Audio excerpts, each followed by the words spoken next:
Hello students, this is your new economics lecturer Pratap Hegde and I will be taking your classes for this semester and for the next semester also. So you are going to study Indian economy in this semester, in which in the first chapter you will study about the basics of the Indian economy. You will be studying about the basic characteristics, the sectors of Indian economy and all the major problems which is being faced by the today's Indian economy. First of all, what do you mean by economy? What is the meaning of economy? An economy is an arrangement or a system in which the people of the country work and earn their living. Is it understood? Let me repeat it. An economy is an arrangement or a system in which a country's population or the people work and earn their living. So Indian economy is also an arrangement in which people of India work and earn their livelihood. So what are the basic characteristics of India's economy? These are the very basic features which characterizes India's economy. First of all, India is considered as an underdeveloped economy or developing economy as compared to many modern world countries like Japan, US, Canada and USA. So what do you mean by underdeveloped or developing economy? How do you classify a country as developing or underdeveloped economy? It is based on the per capita income. So first characteristics of the Indian economy is low per capita income. Let me write that down.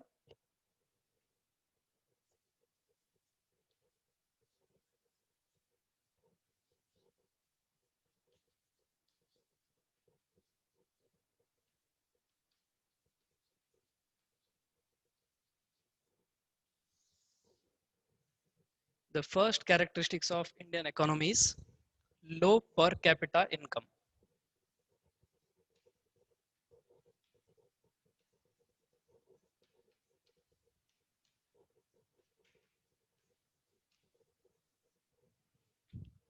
First of all, what is per capita income?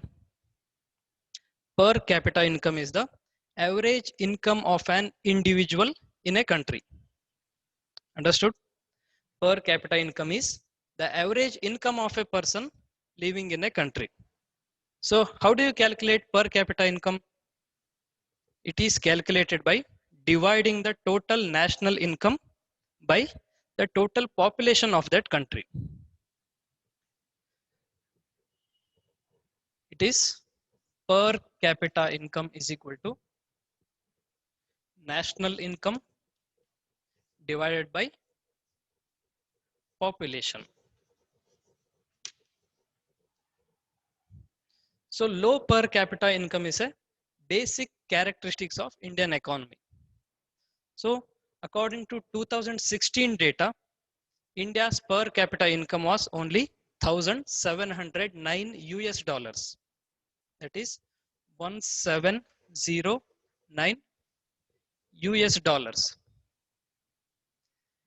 Numerically, it seems more, but compared to many modern countries, it is very less. US's per capita income is 48 times more than India's per capita income. Many countries like Japan, US, Canada have per capita income of more than 40,000 US dollars. So in compared to these modern countries, India's per capita income is very less. The second characteristic is population pressure.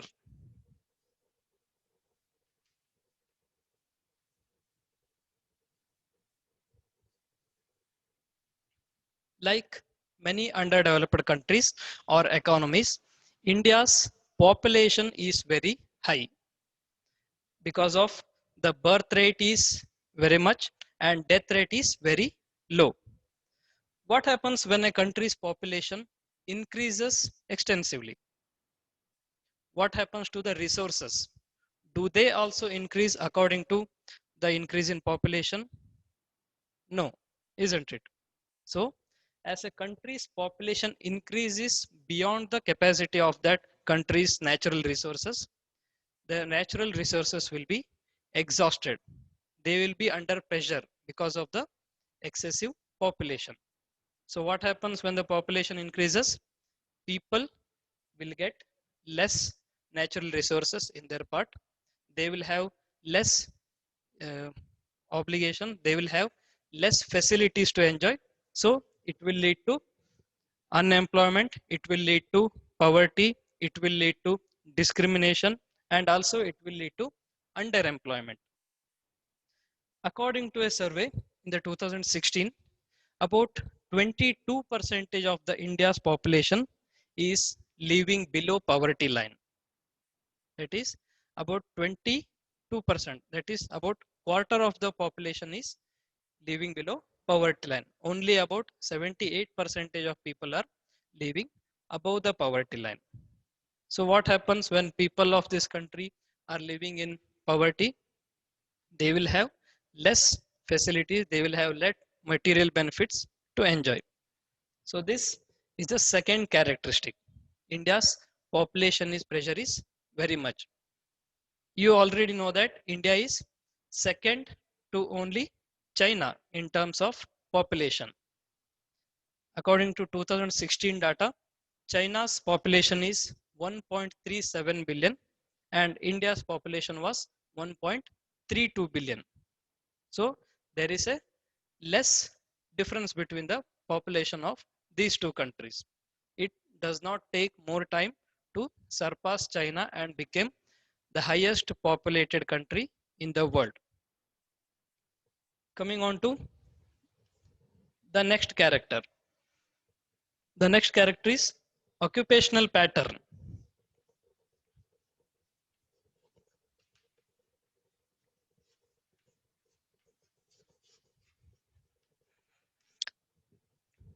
What do you mean by occupational pattern?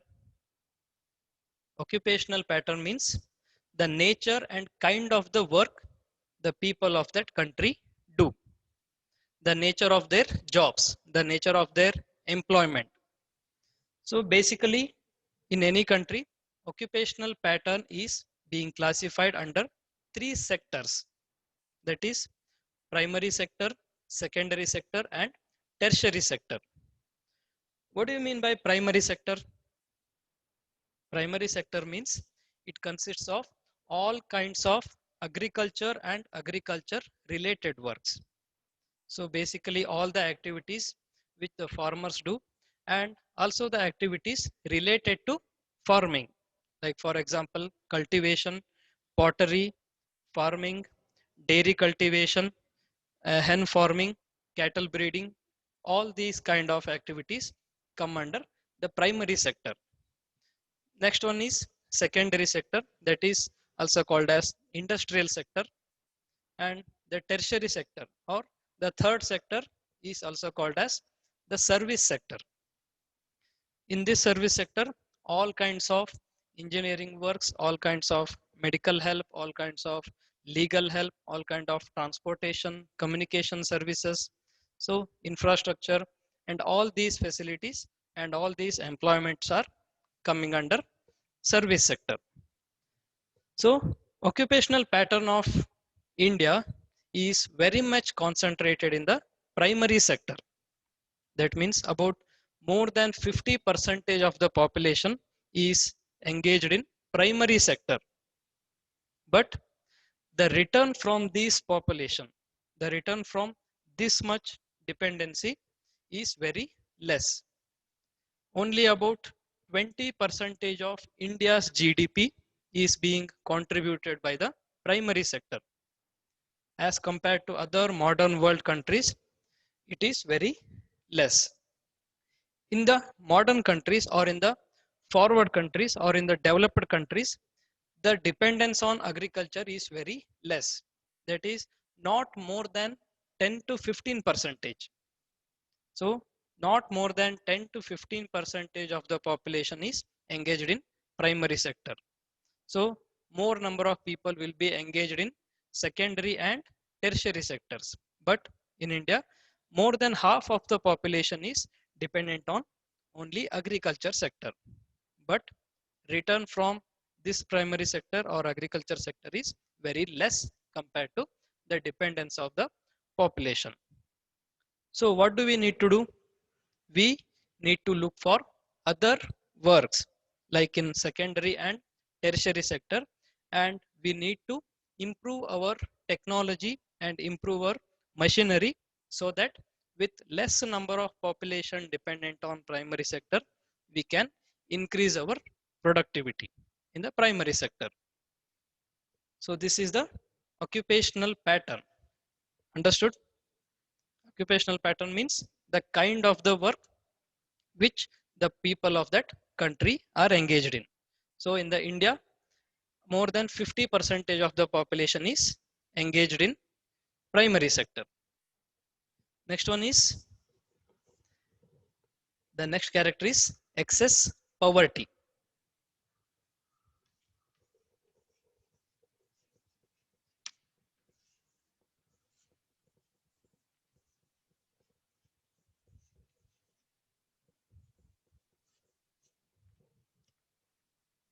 So as we have already studied in the second character of this economy, the population puts a pressure on the natural and man-made resources. When population increases, the resources will become lesser and lesser. The people of that economy will have less resources to enjoy. So they will have to short, or they will have to cut the expenses. So after population pressure, there comes poverty because of the lack of natural resources. The poverty is also because of unemployment and underemployment. Why will there be unemployment? It is because of the overpopulation. Because of the population is more, but the number of jobs or the number of employment opportunities will be very less. So more and more number of people will be unemployed.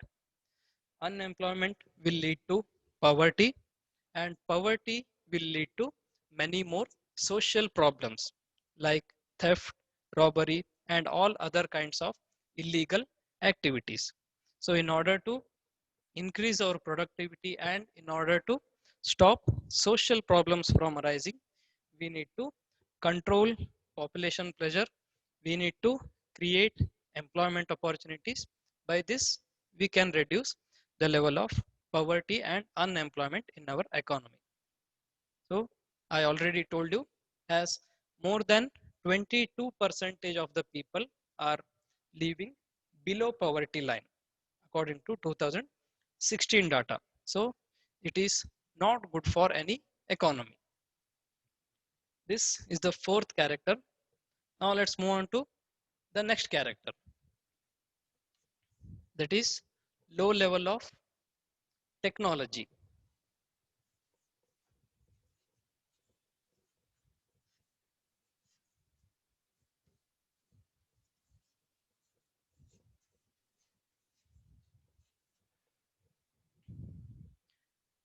Technology in the sense means of production in any sector. It means the method of producing in any sector. So there plays an important role in increasing productivity.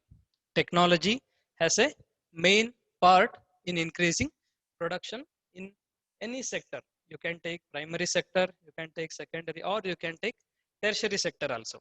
Technology holds a very prominent role in improving productivity.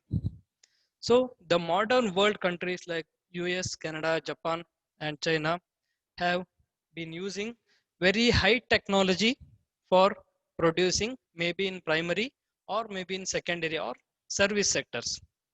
But comparatively in India, there are still people, or there are still parts of country which use very old technology. The technology is outdated. Our technology is not very productive. Therefore, the production in these sectors is very less, as the number of people engaged in these sectors is very high. Like I gave the example of primary sector, that more than 50% of the population is engaged in primary sector. But it was not necessary. This extra manpower or this extra labor power could have been used in many other sectors, or could be used in any other productive activity, but more number of people are engaged in only primary sector. So this will lead to low productivity and also higher degree of dependence on primary sector, and less number of labor or less number of human capital for other two sectors, that are secondary sector and service sector. This is the fifth character of India's economy. Next one is low level of human capital or poor quality of human capital.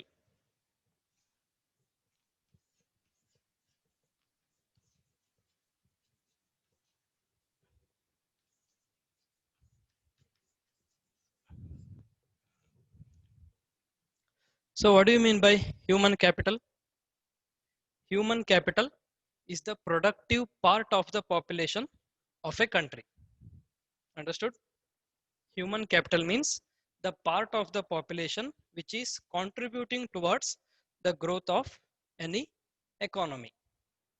In India, the quality of human capital is very poor or very low compared to many modern countries. Why is that? Or how does a country's human capital become poor? The quality of human capital is considered to be rich if the education level, if the technology, if the standard of living of the people of that economy is high, then it is considered as rich in human capital. And in case if the population of that country is living in poverty, if the population of that country is not literate, if the population of that country does not hold the proper technique for production, then that country's economy or that country's human capital will be considered as poor. So India's human capital or the quality of human capital of India is very poor compared to other modern countries because of illiteracy, superstitions, and all other social barriers. According to 2016, India's position in the Human Development Index, that is in the short form HDI, Human Development Index, was 131st rank. India was 131st among about 200 countries, which is very low compared to modern countries. First of all, what do you mean by Human Development Index? Human Development Index is an index or a measuring rod used by United Nations to calculate or to measure the quality of the human capital in any country. So if the Human Development Index is very less in number, that is which is near to 1, 2 or single digits, then that country's human capital is considered as rich human capital or rich in quality. But among other 200 countries, India ranks 131st. So that is very low, which means the human capital of India's economy is very less compared to modern countries. It is very just next to Afghanistan and Pakistan. So this is the another character, that is poor human capital. So that's all for now. We will continue the next topic in the next class. Thank you.